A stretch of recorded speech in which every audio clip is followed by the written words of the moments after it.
The Selfish Path to Romance. Download Chapter 1 for free at drkenner.com. Here is a question that I received, and I know that I used to feel this way. I can remember these emotions painfully as a kid. When you just feel like you freeze up in a conversation, you don't know what to say. And I don't want to say that it will never happen again, or I haven't had it recently, but it happened a lot more in my childhood. So here's the question from Christopher.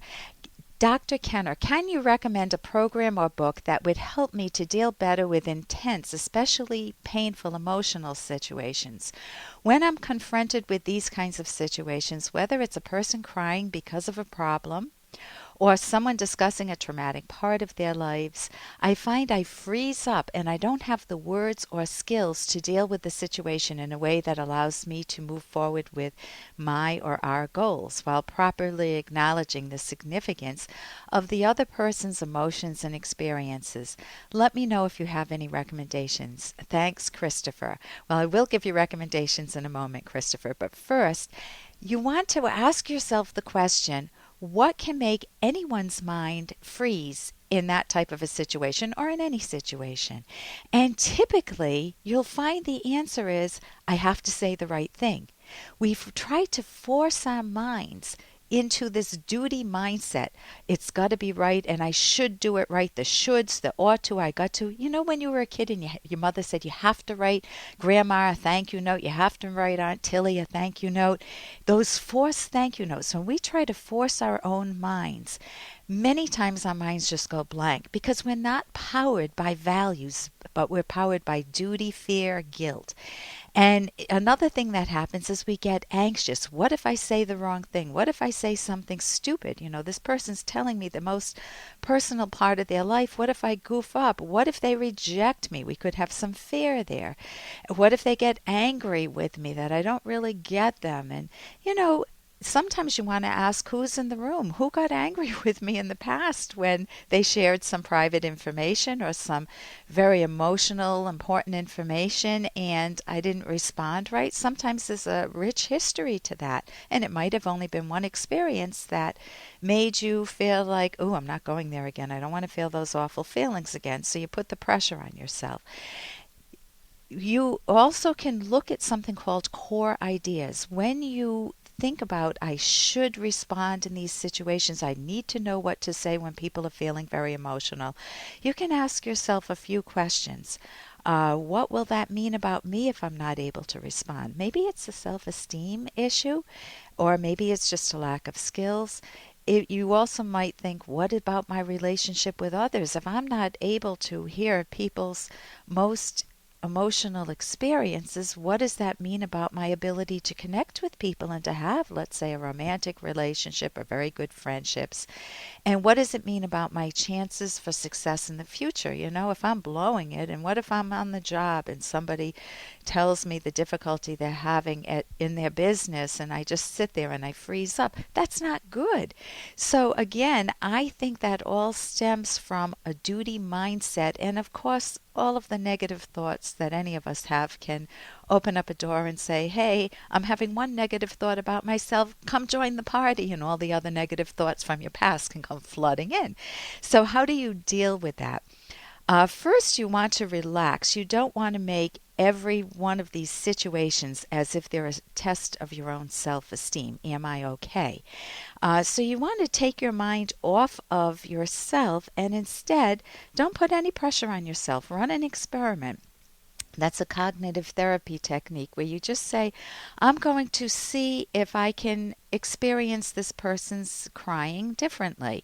I am just going to stay with them. I'm just going to listen and just see what's going on. So the first skill is... Hey, I got to interrupt this because we've got to pay some bills. 30 seconds, that's it. A very quick ad, and then Alan will be back. Romance. I wish I knew more about what girls want from a relationship. Boy, I wish I knew more about what I want. Where's that ad I saw? Here it is. The Selfish Path to Romance, a serious romance guidebook. Download Chapter 1 for free at selfishromance.com and buy it at amazon.com. The Selfish Path to Romance. That is interesting. So the first skill is just listening without any pressure to say anything. And as you listen to their story, you can picture what they're saying. I was so sad, my cat died, and I miss my cat dearly. And maybe you hate cats, so you're having a very different response. You might freeze up because of that. But let's say you are fond of this person's cats, and they're saying, my cat died, and you're saying, oh, that must be sad. And you're not saying it, you're just thinking it. Oh, that must be sad. Guess what? That's all you need to say to them.